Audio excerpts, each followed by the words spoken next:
Hello everyone, TimeToGrind here, and today I wanted to talk about Nickelodeon All-Star Brawl. And I was really hyped for this game, and I have to say it does not disappoint at all. I am a huge Smash fan, and when I heard that Ludiosty was making a Nick-themed fighting game, I was so happy because I loved their previous fighting game, Slap City, and also I'm just a huge Nickelodeon fan. And I do want to preface this review saying that this isn't going to be like an insanely in-depth kind of review. You know, I'm not a fighting game pro that can discuss like invincibility frames and all sorts of stuff. I just played the game a decent amount and enjoyed it enough to want to make a review on it. So first of all, I have to say that the game looks and feels really good. All the characters in the character roster feel fun to play and they're unique from each other, though I do wish that there were a couple more fighters, but hopefully that will come with post-launch updates or DLC. There's a ton of fighters that I was personally really excited for, like the avatar characters like Toph, which is my main, SpongeBob, Patrick, and Sandy from SpongeBob, and also random characters like Reptar, Danny Phantom, Invader Zim, and more. And if you've played Smash Bros. Or especially Slap City, you'll feel right at home in this game.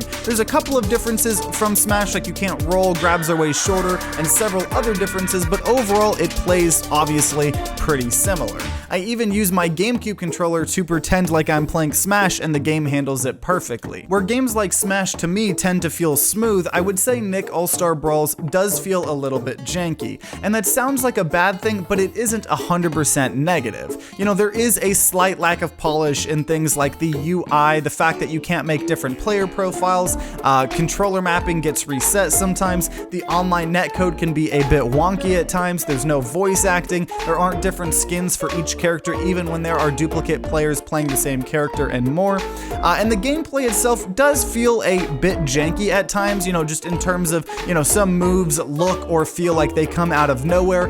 The way things combo into each other can be a little disjointed at times, but sometimes it can lead to hilarious moments. And keep in mind, I am not a pro fighting game player, and this is totally just kind of a slight feeling I get, and I don't really have anything to actually like base it on. When you're fighting in the game though, the game does feel fair. There tends to be a lot of back and forth, and like I mentioned earlier, each character's moves are super unique and fun to play. Invader Zim summons enemies to fight for him, Sandy grapples enemies and pulls them to her, Toph has a ton of earthbending abilities like summoning platforms in mid-air, Reptar has a down smash or whatever you want to call it, where he breathes fire on the ground, and if he hits the opponent, he deals 30% damage, which is absolutely insane.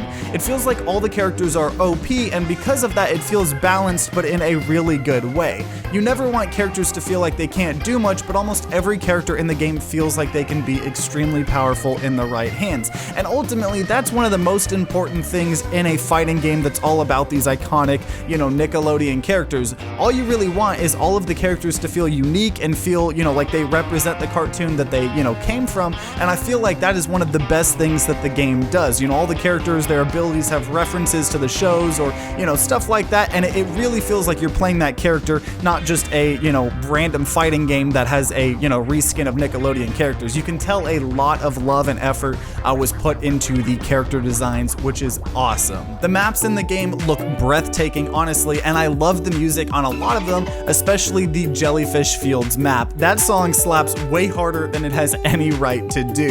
The game has been getting constant updates that include balance changes, bug fixes, and new mechanics and changes to the gameplay, which is really good because I will say the game launched in a slightly underdeveloped state, but it seems to have already made a lot of progress. I do think the $50 price tag is a bit steep for the amount of content in the game, but overall I think it's worth it. To me, being able to beat up my friends using Toph's awesome earthbending or just messing around with all these Nick characters that make up my childhood makes me so happy, and the gameplay is competent and solid enough where I don't really have any complaints. I would love to see this game get updated with more fighters like Jimmy Neutron, Timmy from Fairly Odd Parents, Zuko, and more, because obviously that's the biggest draw of this game, is being able to play from all of these Nickelodeon characters, so I think that is one of the priorities besides all the bug fixes and balance changes that I personally think the game should tackle.